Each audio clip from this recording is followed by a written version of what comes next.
Hello students, आज हम order of event disconnection approach में हम ऑर्डर ऑफ इवेंट पढ़ रहे थे और ऑर्डर ऑफ इवेंट में लास्ट लेक्चर में हम गाइडलाइन फर्स्ट पढ़ी थी। आज हम उसी के कंटिन्यू में ऑर्डर ऑफ इवेंट्स की गाइडलाइन सेकंड पढ़ेंगे और उस गाइडलाइंस में जो एग्जाम्पल हम लेंगे, ध्यान देना, हर एक गाइडलाइन में हम कोई ना कोई एग्जाम्पल लेकर के उस गाइडलाइन में जो स्टेटमेंट दिया हुआ है उसको अप्लाई करना है कि क्या वो अप्लाई हो रहा है कि नहीं हो रहा है। ये गाइडलाइन हम मॉलिक्यूल को सही अप्रोच के साथ डिस्कनेक्ट कर सकें या अप्रोच कर सकें, उसके लिए हम पढ़ रहे हैं। तो ऑर्डर ऑफ इवेंट हम पढ़ चुके हैं।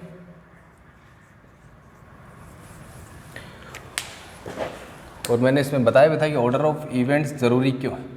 तो ऑर्डर ऑफ इवेंट्स में गाइडलाइन 1 हम पढ़ चुके हैं। आज हम पढ़ेंगे गाइडलाइन 2।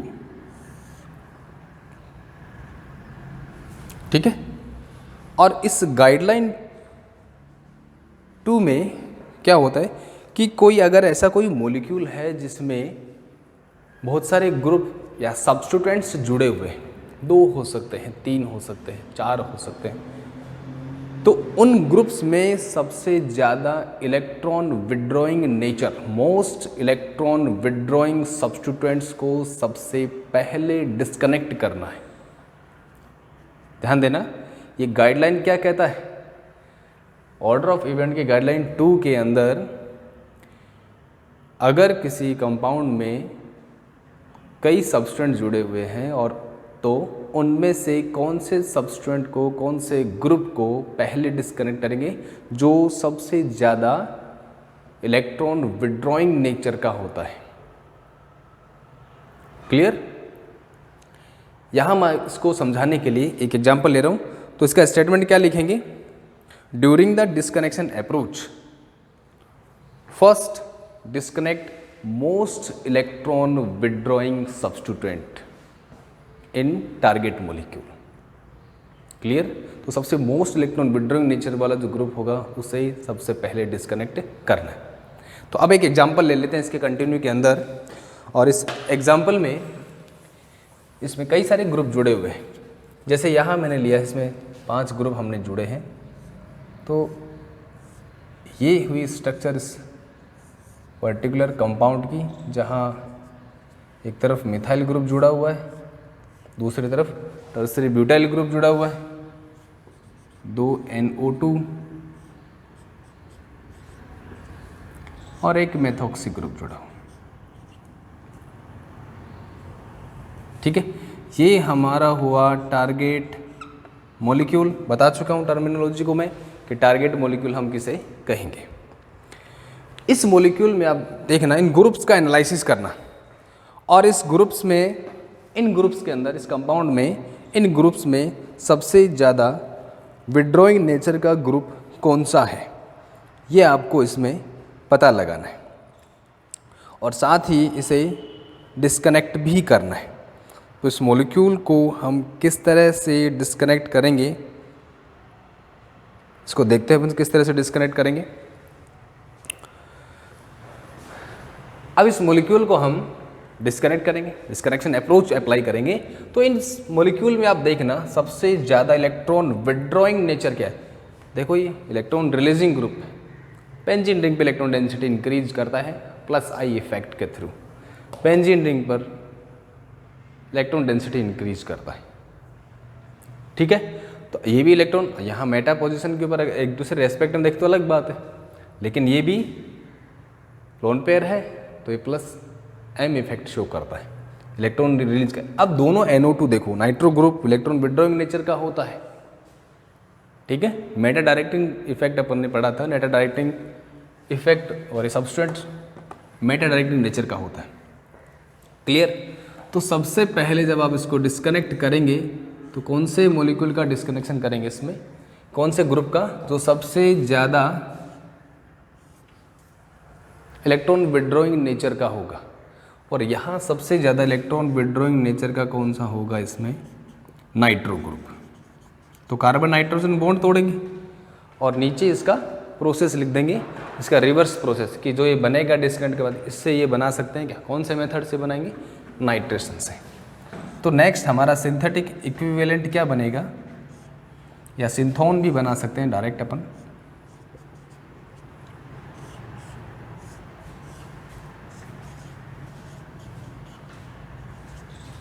ये बना। उसके बाद जो डिस्कनेक्शन हम करेंगे कौन से मॉलिक्यूल के, ध्यान रखना मैंने कहा था गाइडलाइन फर्स्ट में ये कहा था आप जरूर उन ग्रुप्स का आपस में रिलेशनशिप जरूर पता करना। गाइडलाइन फर्स्ट की तरह एक और गाइडलाइन आएगी जिसमें आपको ग्रुप्स की क्या चेंज करनी है, नेचर चेंज करनी है। जैसे मान लेते हैं मेटा डायरेक्टिंग है तो उसे ऑर्थो डायरेक्टिंग या ऑर्थो पैरा डायरेक्टिंग ग्रुप है, उसे मेटा डायरेक्टिंग नेचर का कैसे बनाना है, तो वो गाइडलाइन थर्ड में अपन पढ़ेंगे इसमें। तो नेक्स्ट अब देखना किसको यहाँ हमें डिस्कनेक्ट करना है। सबसे पहले इन तीनों ग्रुप का रिलेशनशिप आपस में पता करना। गाइडलाइन फर्स्ट में आ गए अपन, ये यहाँ तक का जो अपन डिस्कनेक्ट कर रहे हैं, ये वाला NO2 दोनों सेम है, दोनों एक साथ जुड़ेंगे एक ही स्टेप में, इसलिए दोनों को एक साथ डिस्कनेक्ट किया अपन ने। ये मोस्ट इलेक्ट्रॉन विड्रॉइंग ग्रुप है।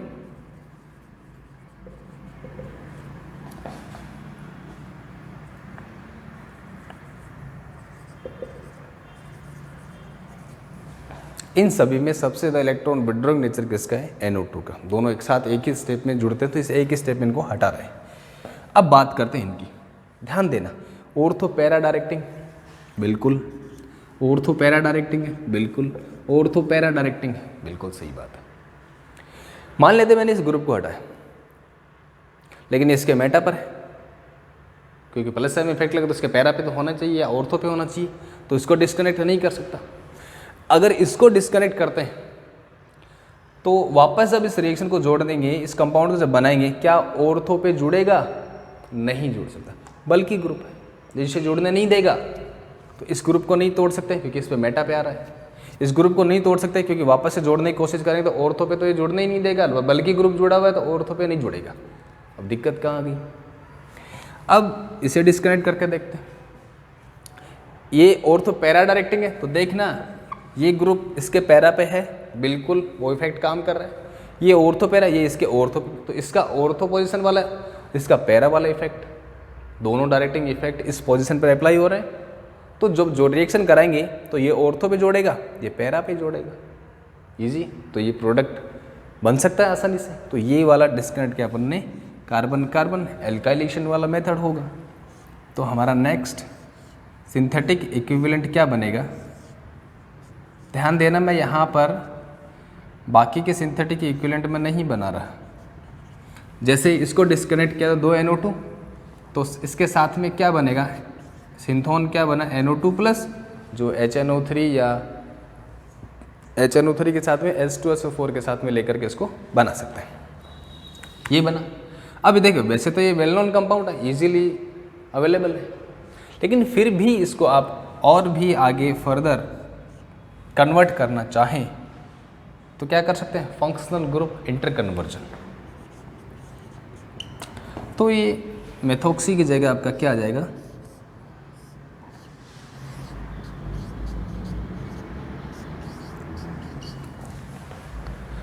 फिनोलिक कंपाउंड आपका आ गया।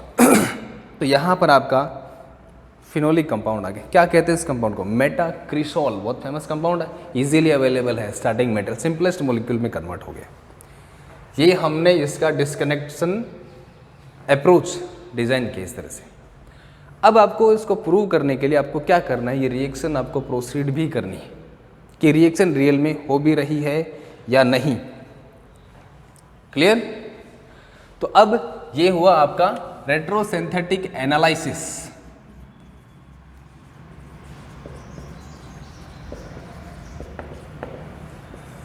क्लियर।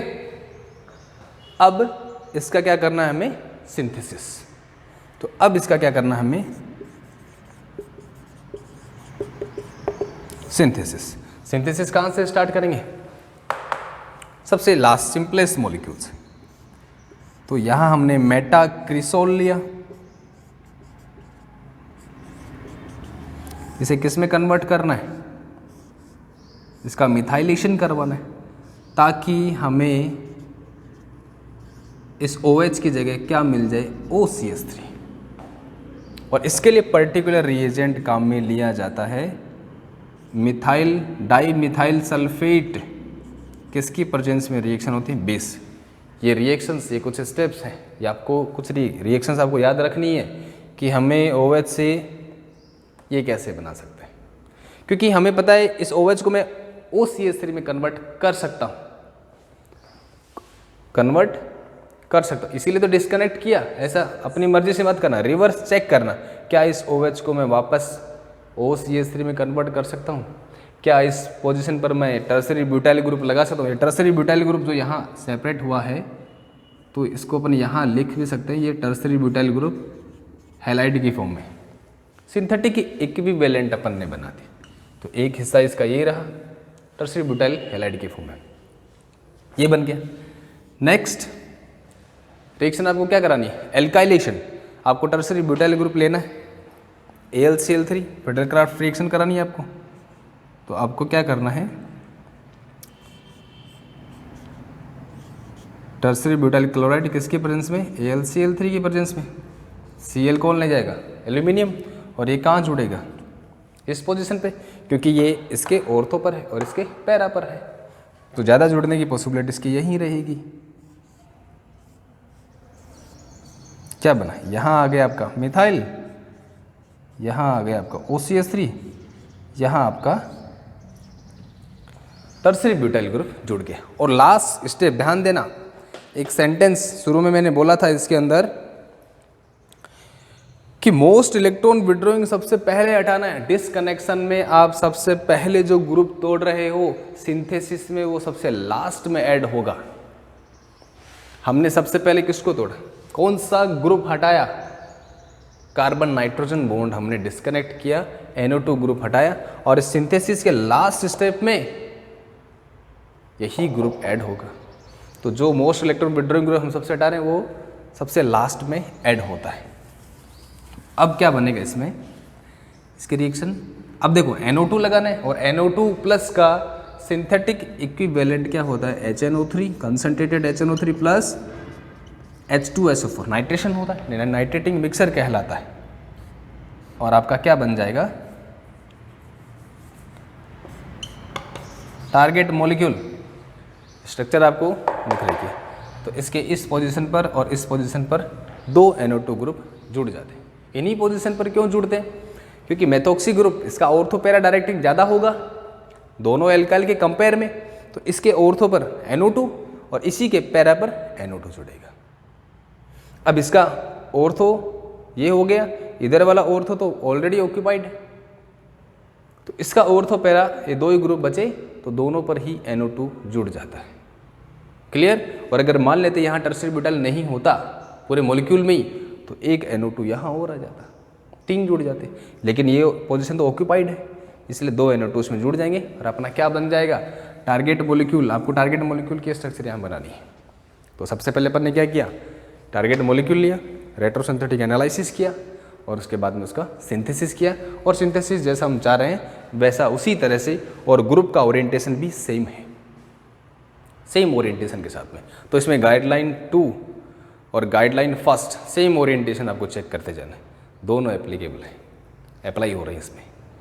तो ये था आज का गाइडलाइन 2, और इसके बाद हम पढ़ेंगे गाइडलाइन 3।